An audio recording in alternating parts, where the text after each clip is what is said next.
문제는 미친 듯이 요동치는 부동산 시장이 아니라 집을 사는 게 맞는 것인가에 대한 내 마음이 요동치는 것입니다.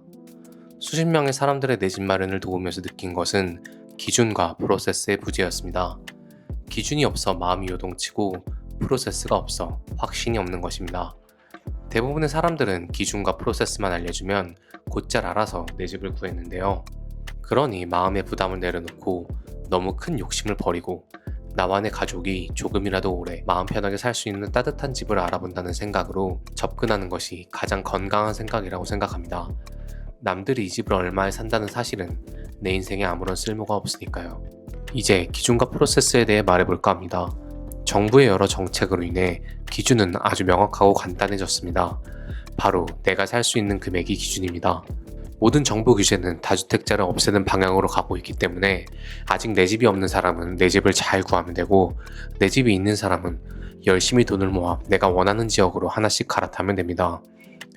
내가 집을 살 수 있는 금액은 내가 가용 가능한 돈 플러스 대출 최대 금액입니다.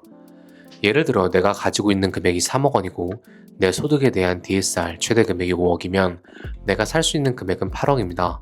하지만 정부 정책으로 인해 아무리 내가 소득이 높아도 내가 받을 수 있는 주택담보대출 최대 금액은 6억입니다.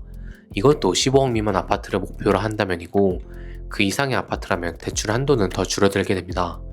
내가 가지고 있는 금액이 4억이고 내 소득이 충분해 주택담보대출 6억을 받을 수 있다고 가정하면 그 기준은 10억이 됩니다.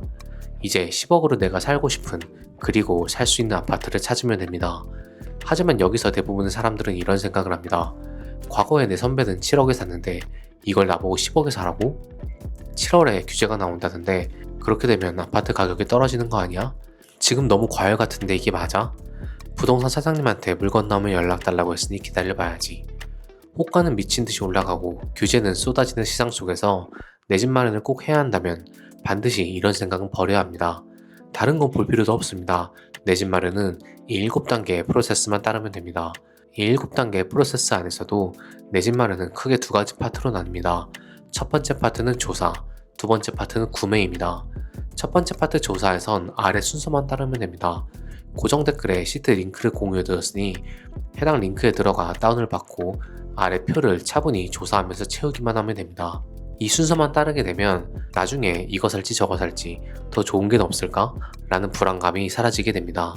간단하게 설명하면 먼저 지역을 추리고 그 지역 안에서 단지를 추리고 그 단지 안에서 매물을 추리면 끝입니다. 자, 이제 첫 번째 단계부터 설명하겠습니다.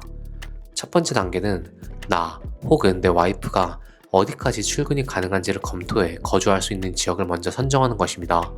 근데 여기서 중요한 건 나 혹은 내 와이프가 비록 강남권, 종로 광화문권, 여의도권에서 근무하지 않더라도 나와 내 와이프가 출퇴근이 가능한 지역 중 가장 위 세 지역과 접근성이 좋은 곳으로 정해야 합니다.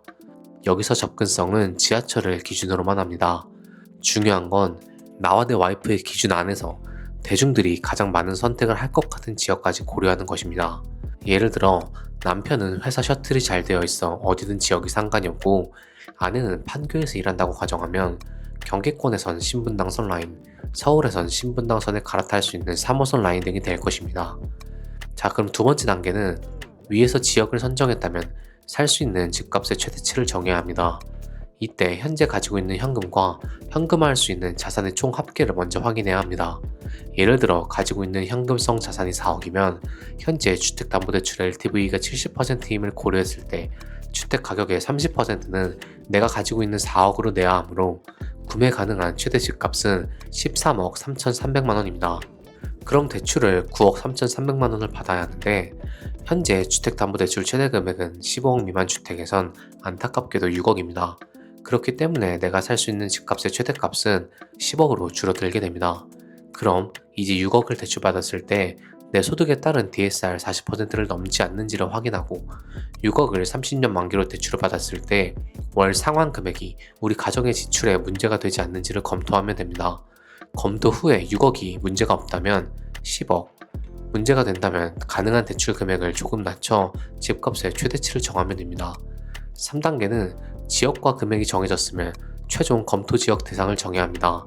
네이버 부동산에서 내가 살 수 있는 금액 플러스 5천만 원에 세대수 500세대 이상을 필터링으로 걸고 살 수 있는 지역 중 해당 금액에 들어오는 지역의 단지 혹은 지역을 검토해 최종적으로 가능한 지역을 추립니다. 이때 모니터 화면에서 화면 비율을 최소 25%까지 설정하여 지도를 넓게 보고 가격대에 맞는 지역이 어디에 밀집되어 있는지를 확인해야 합니다. 근데 이 단계에서 나와 내 와이프가 정한 지역에 예산이 맞지 않는 아파트가 없을 경우 3단계에서 확인한 지역을 하나씩 적은 뒤 다시 나의 상황과 대중의 선호도를 고려해 지역 후보를 추려야 합니다. 절대 감에 의존하지 않고 객관적인 데이터를 확인해야 합니다. 4단계는 지역이 1차로 걸러졌다면 해당 지역 내에서 금액대에 들어오는 단지를 모두 적습니다. 이때 네이버 부동산과 아실까지 활용하는데 둘 다 세대수는 최소 500세대 이상의 단지를 조건으로 걸고 먼저 네이버 부동산은 지금과 같은 시장에선 호가가 실거래가보다 훨씬 높기 때문에 넉넉히 내가 살 수 있는 금액에서 1억을 더해 단지를 리스트업합니다. 이후 아실을 켜서 내가 살 수 있는 금액에서 플러스 마이너스 5천만원 수준으로 필터링을 합니다. 이렇게 이 표에 모든 단지의 정보를 적어 내려갑니다. 이제 5단계입니다. 5단계는 위에서 적은 각 단지의 가격에 가치를 더하는 작업입니다. 서울과 수도권은 아주 심플합니다. 1순위는 교통입니다. 이 단지 선정 과정에선 교통만 보면 거의 다 끝이 납니다.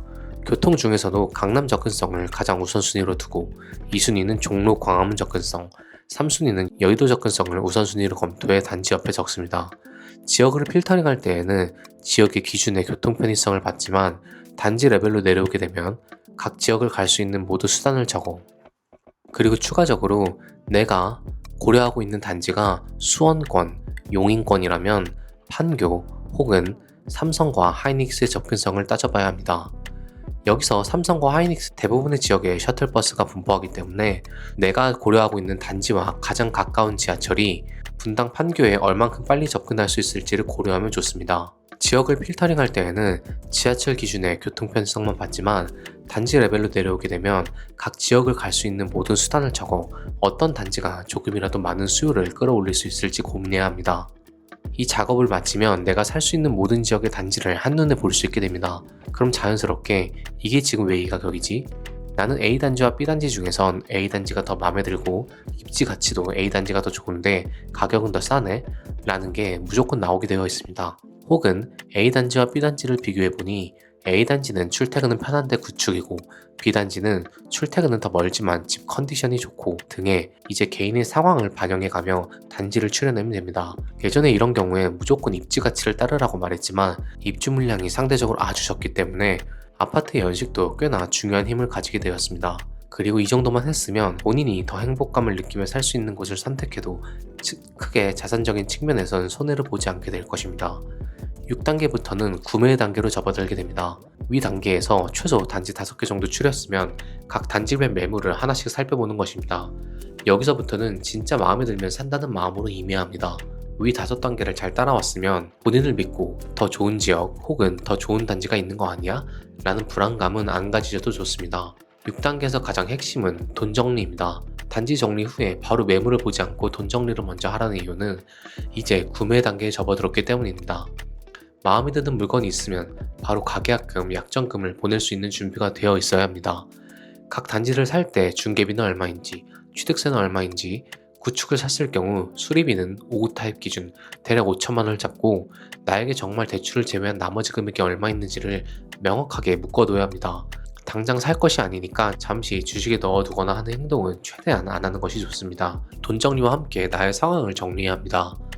우리는 언제 이사가 가능한지, 이사 날짜는 마음껏 조율해도 되는지, 현재 가지고 있는 현금으로 집주인에게 중도금을 얼마만큼 많이 줄 수 있는지 등 나에게 유리한 패는 무엇인지를 확실하게 알아야 상황에 맞지 않는 물건이 생겨도 협상의 여지가 생기면 가격을 깎을 수 있는 것입니다. 지금은 규제가 워낙 많기 때문에 상황적으로 여유가 많은 사람들이 더 유리한 상황을 만들 수 있습니다. 마지막 7단계는 매물조사입니다.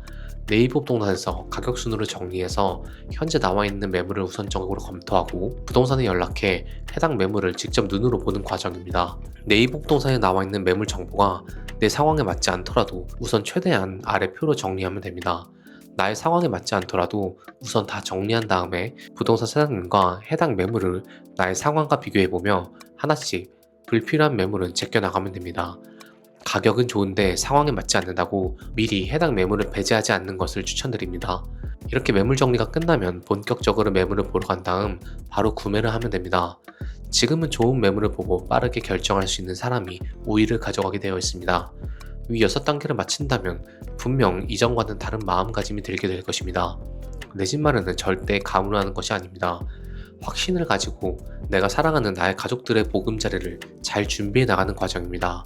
힘들지만 뿌듯하고 참으로 감사한 일입니다. 나를 위해 그리고 내가 사랑하는 가족을 위한 마음 편한 내 집 마련의 방법은 이 7단계 순서만 따르면 충분합니다. 간단하고 당연하지만 많은 사람들은 이렇게 큰 돈을 한 번에 쓰는 것이 익숙하지가 않아 지레 겁을 먹고 회피하게 되는 것 같습니다. 절대 회피하지 않고 하나하나씩 잘 준비한다면 마음 편한 내 집 마련, 인플레이션에서 든든히 버텨주는 내 자산을 갖게 될 것입니다.